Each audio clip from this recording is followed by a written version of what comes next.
Hello दोस्तों, कैसे हैं आप लोग। उम्मीद करते हैं कि आप लोग अच्छे होंगे और स्वस्थ होंगे। जैसे कि आप लोगों को पता ही है, ये जो है लूसेंट का pink box series lecture number 8 है। और आप लोग को पता है कि हम जो लूसेंट का पिंक बॉक्स सीरीज स्टार्ट किए हैं, आप लोग अगर लेक्चर नंबर 1 से लेकर 7 तक नहीं देखें तो जाकर देख लीजिएगा। हम प्लेलिस्ट बना दिए हैं, उसमें आपको मिल जाएगा।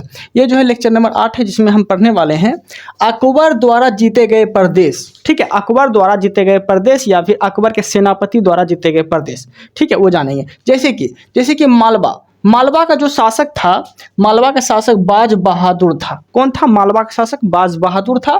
और अकबर द्वारा, अकबर के सेनापति द्वारा, ठीक है, उस समय जो अकबर का मुगल सेनापति था, ठीक है, मुगल सेनापति था, आदम खां के नेतृत्व में, आदम खां पीर मोहम्मद के नेतृत्व में जो है 1561 ईस्वी में मालवा को जीता गया था। ठीक है, कब मालवा को जीता गया था? 1561 ईस्वी में।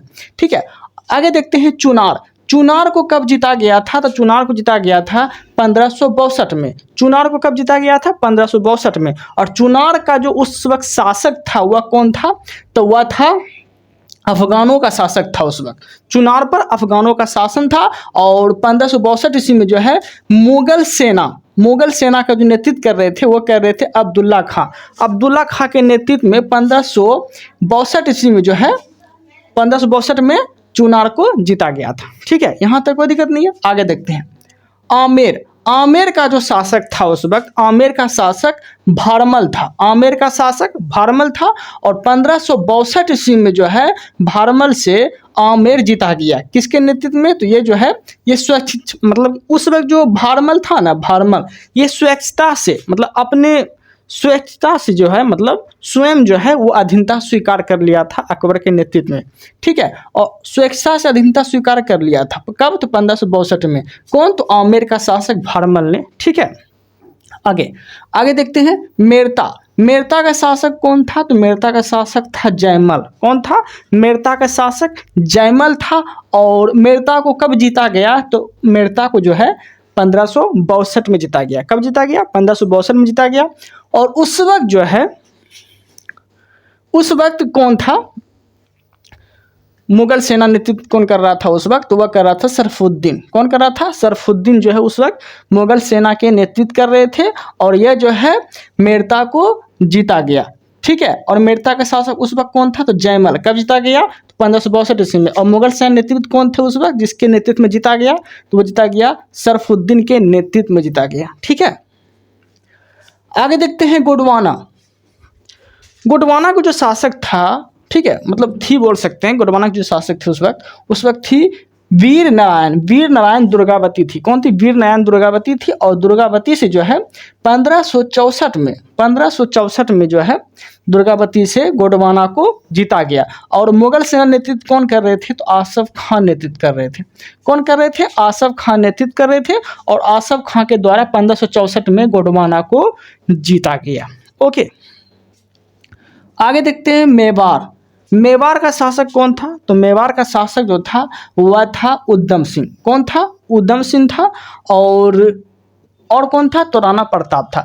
मेवाड़ का शासक कौन था? तो उद्यम सिंह था और राणा प्रताप था। और किसके नेतृत्व में ये मेवाड़ को जीता गया? तो स्वयं जो है अकबर नेतृत्व कर रहे थे। स्वयं अकबर के नेतृत्व में, जिसमें कि 1568 ईस्वी में मेवाड़ को जीत लिया गया। ठीक है, और उसमें मेवाड़ का शासक कौन था?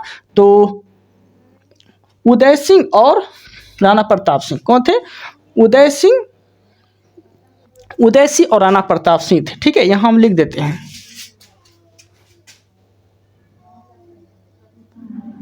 उदय सिंह और राणा प्रताप नेतृत्व कर रहे थे मेवाड़ का। और 1568 में अकबर के द्वारा यह जीता गया। ठीक है, अब देखते हैं रणथंबोर को कब जीता गया? तो 1569 में रणथंबोर को जीता गया। और उस वक्त किसके नेतृत्व में रणथंबोर को जीता गया? तो उस वक्त जो नेतृत्व कर रहे थे भगवान दास कर रहे थे। और स्वयं अकबर नेतृत्व कर रहे थे मुगल सेना में। ठीक है, भगवान दास और स्वयं अकबर नेतृत्व कर रहे थे। और रणथंबोर को कब जीता गया? तो वह जीता गया 1569 में। और रणथंबोर का जो शासक था उस वक्त वह कौन था? तो सुरजनहारा थे।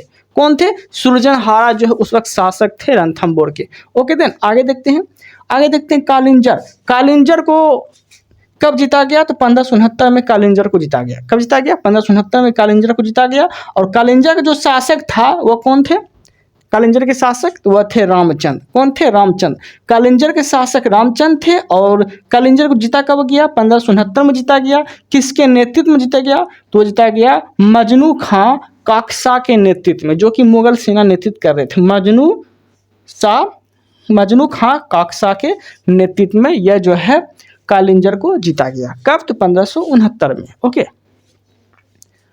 आगे देखते हैं मारवाड़। मारवाड़ का शासक उस वक्त कौन था? तो वह था रामचंद्र सेन। ठीक है, मारवाड़ का शासक कौन था? रामचंद्र सेन थे। और 1570 में मुगल सेना के नेतृत्व कौन कर रहे थे? तो इसमें कोई नेतृत्व नहीं कर रहा था, बल्कि ये जो है मारवाड़ के जो शासक थे रामचंद्र, ये स्वयं अपने आप को अधीनता स्वीकार कर लिया और उसको जो है स्वेच्छा से यह जो है मारवाड़ जीतने दिया। ठीक है, ये चीज़ याद रखिएगा। कब? तो वह 1570 में। ठीक है, आगे देखते हैं जैसलमेर। जैसलमेर का शासक कौन था? तो रावल हरिराय थे। ठीक है, जैसलमेर का शासक कौन था? तो रावल हरिराय थे। और कब? 1570 ईस्वी में। कब? तो 1570 ईस्वी में जो है स्वेच्छा से अधीनता ये स्वीकार कर लिया। कौन? रावल हरिराय। ठीक है, ये चीज याद रखिएगा। आगे है बीकानेर। बीकानेर का शासक कौन था? कल्याणमल। कौन थे? कल्याणमल। बीकानेर के जो शासक थे वो कल्याणमल थे। और 1571 ईस्वी में, यहाँ देख लेते हैं 1570 में बीकानेर के शासक कल्याणमल थे। और 1570 ईस्वी में जो है ये भी जो है अधीनता से ये जो है स्वेच्छा से अधीनता स्वीकार कर लिया। ठीक है, कौन? तो कल्याणमल। ठीक है, कब? तो 1570 ईस्वी में। तो ये चीज आपको याद रखना है। तो तीन गो है 1570 ईस्वी में, याद रखिएगा, मारवाड़, जैसलमेर, बीकानेर। ठीक है, क्या बोले? मारवाड़, जैसलमेर, बीकानेर, तीनों जो है अधीनता स्वीकार किया था। और शासक की बात बोलेंगे तो तीनों शासक कौन था? रामचंद्र सेन, रावल हरिराय और कल्याणमल। 1570 ईस्वी में तीनों जो है स्वेच्छा से अधीनता स्वीकार कर लिया था मुगल सेना का नेतृत्व में। ठीक है, मतलब मुगल सेना के पक्ष में, मतलब ठीक है, अधीनता स्वीकार कर लिया। ये चीज़ आपको याद रखना है। ठीक है, अब देखते हैं हम लोग गुजरात। गुजरात का जो उस वक्त शासक था वो कौन था? तो वो थे मुजफ्फर खां तृतीय। गुजरात के शासक कौन थे? मुजफ्फर खां तृतीय थे। और 1571 ईस्वी में जो है मुजफ्फर खां तृतीय से गुजरात को जीत लिया गया। किसके द्वारा? तो खुद सम्राट अकबर के द्वारा। खुद सम्राट अकबर के द्वारा जो है गुजरात विजय जीत लिया गया। ठीक है, अब गुजरात विजय के उपलक्ष्य में कई तरह के निर्माण भी करवाए थे अकबर, ये चीज़ भी याद रखिएगा। ठीक है, आगे देखते हैं बिहार और बंगाल। बिहार और बंगाल का उस वक्त शासक कौन था? तो वह कौन थे? बंगाल और बिहार के उस वक्त शासक कौन थे? तो वह थे दाऊद खां। कौन थे? दाऊद खां थे। और दाऊद खां से 1574 से 76 ईस्वी में मुगल सेना नेतृत्व कर रहे थे मुनीब खां, खान खाना। इसी के ये दोनों के नेतृत्व में जो है बिहार और बंगाल के क्षेत्र को जीत लिया गया। ठीक है, इस चीज़ याद रखिएगा।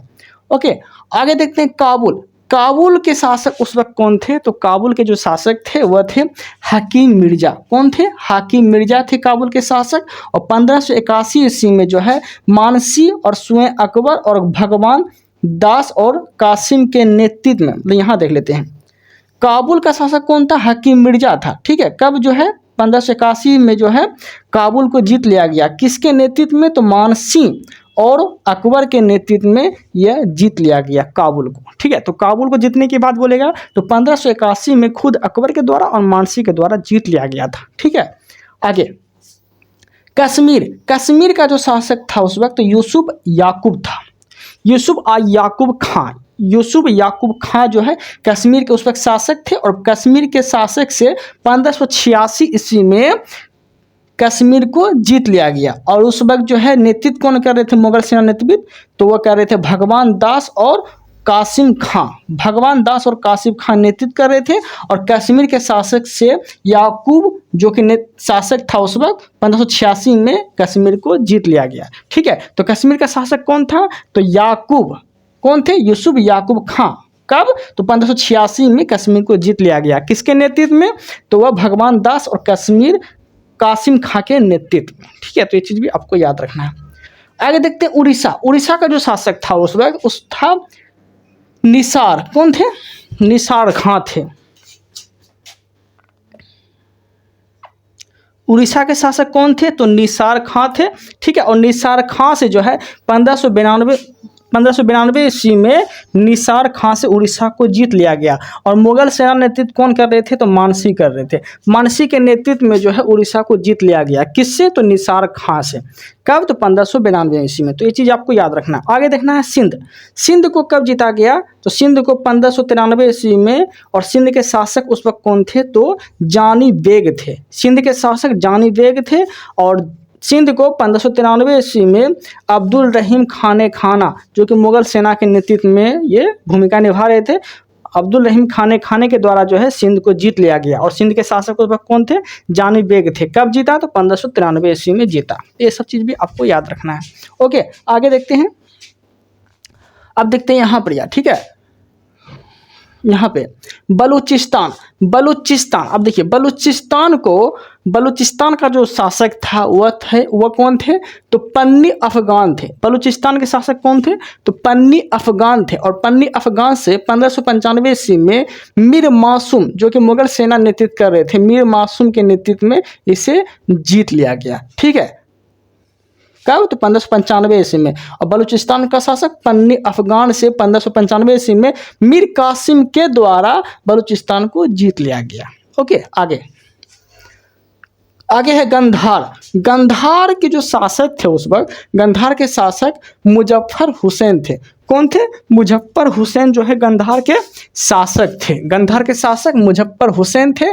और 1595 ईस्वी में जो है 1595 ईस्वी में गंधार के शासक से मुजफ्फर हुसैन, मतलब कि गंधार के जो शासक से मुजफ्फर हुसैन नेतृत्व कर रहे थे, गंधार के शासक मुजफ्फर हुसैन थे। और 1595 ईस्वी में शाह बेग के द्वारा गंधार को जीत लिया गया। गंधार को जीत लिया गया किसके द्वारा? शाह बेग के द्वारा। कब? तो 1595 ईस्वी में। गंधार के शासक मुजफ्फर हुसैन थे। ओके, तो इस तरीका से आपको याद रखना है। ओके, यहां तक कोई दिक्कत नहीं है। ओके, अब हम देखते हैं आगे। अब देखने वाले हैं दक्षिण भारत। दक्षिण भारत में जो भी अभियान किया था अकबर के द्वारा, जो अभियान किया गया था या फिर मुगल सेना के द्वारा, वो देख लेते हैं। जैसे कि खानदेश प्रदेश का जो शासक था वह कौन थे? खानदेश प्रदेश के जो शासक थे वह थे अली खां। ठीक है, खानदेश प्रदेश के शासक कौन थे? तो अली खां थे। और 1591 ईस्वी में अली खां के द्वारा जो है स्वेच्छा से अधीनता स्वीकार कर लिया।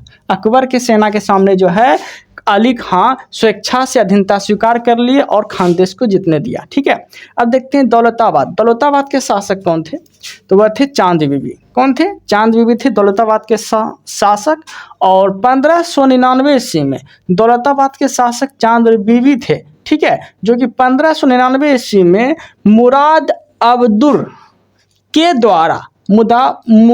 अब्दुल रहीम खाना और अबुल फजल अकबर के द्वारा। ठीक है, यहाँ फिर से रिकॉल कर लेते हैं। ठीक है, दौलताबाद के शासक चांद बीबी, और चांद बीबी से 1599 ईस्वी में कौन सा क्षेत्र जीता गया? तो दौलताबाद जीता गया। और मुगल सेना नेतृत्व कौन कर रहे थे? तो मुराद अब्दुल रहीम खाना और अबुल फजल और अकबर के द्वारा ये नेतृत्व किया जा रहा था। कब? तो 1599 ईस्वी में। और दौलताबाद को जीत लिया गया। ठीक है, याद रखिएगा। आगे देखते हैं अहमदनगर। अहमदनगर का उस वक्त जो शासक थे वो कौन थे? तो अहमदनगर के शासक कौन थे? तो बहादुर शाह चांद बीबी थे। बहादुर शाह चांद बीबी थे। ओके, और 1600 ईस्वी में इसे जीत लिया गया। ठीक है, उस वक्त सेना नेतृत्व कोई नहीं कर रहे थे। ओके, याद रखिएगा। असीरगढ़ का युद्ध जो था वो अकबर का अंतिम अभियान था। अकबर के अंतिम अभियान थे। और असीरगढ़ का युद्ध जो हुआ था ये 1601 ईस्वी में जो है असीरगढ़ का युद्ध में असीरगढ़ को जो है अंतिम रूप से जो है मतलब अकबर जीत लिए थे। ठीक है, असीरगढ़ का युद्ध जो है ऐसे ही मिला लिया था घूस दे के। ठीक है, अकबर। ओके, तो असीरगढ़ जो था वो अंतिम अभियान था, ये चीज़ याद रखिएगा, अकबर का। ओके, तो ये हम देखें दक्षिण भारत के। ओके, यहाँ तक कोई दिक्कत नहीं है। अब हम देखने वाले हैं मुगल काल के प्रमुख अधिकारी एवं कार्य। मुगल काल में जो प्रमुख अधिकारी नियुक्त किए गए थे, जैसे कि कैबिनेट का बैठक होता है तो कैसे आप कोयला मंत्री हो, आप रेल मंत्री हो, तो वैसे ही मुगल काल में मंत्री हुआ करते थे। जैसे कि सूबेदार, तो सूबेदार का क्या काम हुआ करता था? तो प्रांतों में सूबेदार का काम हुआ करता था प्रांतों में स्थापित करना, प्रांतों में शांति स्थापित करना। प्रांत जो हुआ करते थे, प्रांत में शांति स्थापित करना, प्रांत कार्यकारिणी का प्रधान इसे नियुक्त किया गया था। किसे? सूबेदार को। ओके, आगे देखते हैं बख्शी का क्या काम हुआ करता था, इससे पहले देख लेते हैं दीवान। दीवान का क्या काम हुआ करता था, तो प्रांतीय राजस्व का प्रधान हुआ करता था। ये दीवान कौन होते थे, प्रांतीय राजस्व के प्रधान हुआ करते थे, और यह जो है सीधे शाही दीवान के प्रति जवाबदेह हुआ करता था। ठीक है, कौन, तो दीवान। दीवान जो है सीधे शाही दीवान के प्रति जवाबदेह हुआ करते थे, और इसका काम क्या था, तो प्रांतीय राजस्व का ये प्रधान हुआ करते थे। कौन, तो दीवान। ओके, आगे देखते हैं फौजदारी। फौजदारी क्या हुआ करते थे, तो जिले का प्रधान, जिले का प्रधान फौजदारी कहलाते थे, और यह जो है फौजी अधिकारी हुआ करते थे। कौन, तो फौजदारी। ठीक है, आगे देखते हैं आमिल या अमल गुजार। आमिल या अमल गुजार, इसका क्या काम हुआ करता था, तो इसका काम जो है हुआ करते थे जिले का प्रमुख राजस्व अधिकारी हुआ करते थे। कौन, तो आमिल या अमल गुजार, ये जिले के प्रमुख अधिकारी के रूप में काम करते थे। ये चीज़ याद रखिएगा। ओके, आगे देखते हैं कोतवाल। कोतवाल का क्या काम हुआ करता था, तो नगर का प्रधान हुआ करता था। कौन, तो कोतवाल। नगर का प्रधान हुआ करता था। कौन, तो कोतवाल। ये चीज़ आपको याद रखना है। ओके, तो यहाँ तक कोई दिक्कत नहीं, उम्मीद है कि आप लोग को समझ में आ गया होगा। आप स्क्रीनशॉट लेना चाहेंगे तो ले सकते हैं। अब देखते हैं हम लोग आगे। ठीक है, अब हम लोग कहाँ क्या देखने वाले हैं, तो हम लोग आगे देखने वाले हैं। जैसे कि यहाँ देख लेते हैं,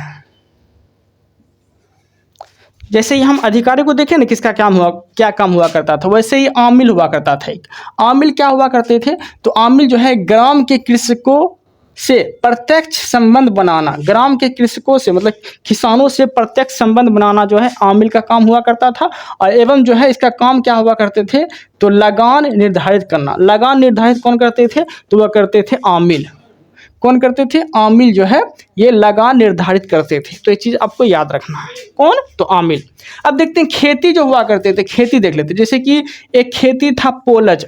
पोलज खेती जो हुआ करते थे वो किस प्रकार की खेती हुआ करते थे, इसका काम क्या हुआ करता था, तो पोलज खेती हम उसे बोलते थे, इसमें जो है नियमित रूप से खेती वर्ष में 2 बार फसल उगाना। मतलब पोलज जो कृषि हुआ करते थे, खेती हुआ करते थे, इसका काम था कि नियमित रूप से इसमें खेती हुआ करते थे, और वर्ष में दो बार इस यहाँ पे खेती किए जाते थे। उसे बोलते थे पोलज कृषि। वर्ष में 2 बार खेती किए जाते हैं, तो उसे किस खेती के अंतर्गत रखे गए हैं, तो वो रखे गए हैं पोलज कृषि। ठीक है, पोलज खेती। ओके, आगे देखते हैं प्रति भूमि या प्रति खेती देख लेते हैं। जैसे कि इसका क्या काम हुआ करता था, तो 1 या 2 वर्ष के अंतराल पे जो खेती हुआ करते थे ना, उसे बोलते थे प्रति खेती। ठीक है, 1 या 2 वर्ष के अंतराल पे जो खेती हुआ करते थे उसे बोलते थे प्रति खेती। ओके, ये चीज़ आपको याद रखना है। उम्मीद है कि आप लोगों को समझ में आ गया होगा। कोई डाउट अगर रहता है तो कमेंट कर सकते हैं, बता सकते हैं। इस वीडियो में इतना ही रखते हैं। आप लोग को मेरा कंटेंट अगर अच्छा लग रहा है तो चैनल को सब्सक्राइब कर लीजिएगा, ताकि आने वाले वीडियो आप तक पहुंच सके। Thank you, thanks for watching.